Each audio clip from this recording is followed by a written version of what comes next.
Hello everyone, my name is Levi. I've been studying Japanese for about 1 year through my university, and I've been using this book, Yokoso. Um,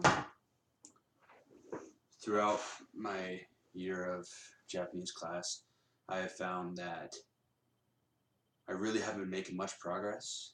There has been some, but I'm finding it's not an effective instruction method for me, and I'm not retaining much. And recently I've decided to switch to the AJATT method, which for those of you who don't know, stands for All Japanese All the Time. It focuses on maximum input with no output until you can accurately output.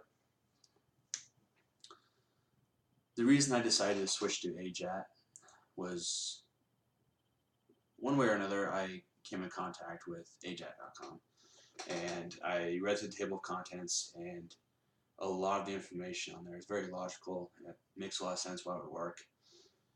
And then I expanded on to watching videos of previous AJATTers, such as Matt vs. Japan, Brett vs. Japan, and there are many others. And I've seen the incredible success that they had, and it inspired me to want to switch to this method. I have the 18-month goal, as many other AJATTers have. I've been doing AJATT for about 1 week, so this is my beginning video. And the reason I decided to make YouTube videos is because I was thinking of ways to document my progress, and I was going to use a journal. But I thought if my progress and anything I'm doing incorrectly or correctly could benefit someone in some way, I might as well do this documentation in video format and put it on YouTube for others.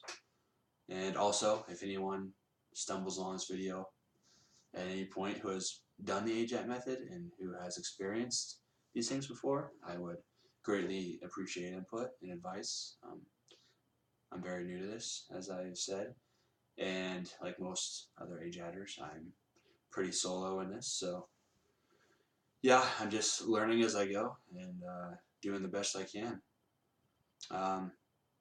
So I am going to Japan in September for a full year, which is awesome, but it does present the obstacle in the way of not outputting. I feel like it will be very difficult for me to not output when I'm in Japan, even when I'm not ready to output.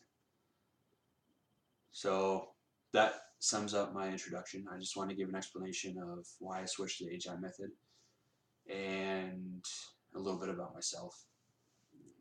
For the documentation portion, as I said, I've been doing AJATT for about 1 week. I knew the kan already because I've been doing Japanese for a year. And I had done some kanji, but in no particular order, and haven't really retained it well because I don't think the method of presentation was very efficient. So I bought Hey Secrets Remembering the Kanji a while ago, and I'd actually started. I'd made it through like 98 kanji, I think exactly. So this past week I've been catching up, and my goal is to do 20 a day until I finish the book, possibly increasing my numbers later on, depending on my schedule and how I can handle the new kanji and my reviews through the SRS system. Yeah, so I do my kanji at night.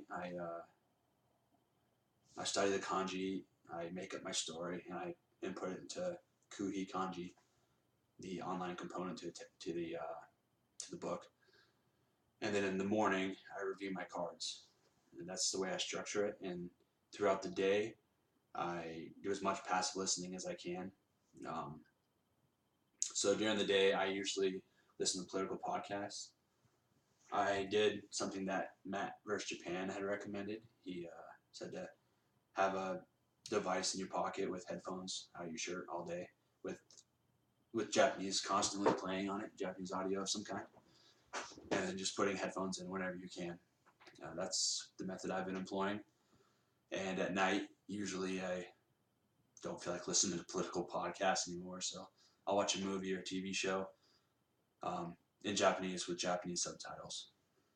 And I tried a few times listening to it during nighttime when I sleep, but I found that I'm still trying to figure out what they're saying all night, so it kind of takes away from my sleep. So at least for now, I stopped doing that. Maybe I'll try to implement it later if I can learn to really passively listen to it and not focus on it at all, but that'll take time. Um, as for my comprehension at this point, like I said, I've been studying Japanese for a year, and the political podcasts, I have no idea what's happening. I can understand a word here and there, and once in a while an entire phrase, but not even close to having any kind of context as to what they're talking about. Um, later on, when I watch movies or like TV shows, with the Japanese audio, the Japanese subtitles, and the visual representation, I still find it hard to follow what's happening. I actually never truly know. I just have a brief idea, and with the subtitles and the visual representation, I can catch a little bit more of what's going on, but it's still very difficult. So I intend to make these videos every month. I've been, like I said, I've been doing this for a week, so I think the beginning of the month is a good time to do each video for 18 months, at least as accurately as I can. I'm mostly doing these videos for myself. Hopefully it can help someone along the way. I just think a month is a good time to notice some progress, as little as it may be, and to see how fast I'm progressing. If you happen to find this video somehow and you're watching it, thank you. It's my first YouTube video ever. It's very different looking into a camera. It's a little uneasy. It's a little awkward, but yeah, I hope these videos can help somebody, and I hope somebody has some advice for me along the way. If you have any advice, put it in the comments below. And thank you very much for watching, and I will see you next month. Bye.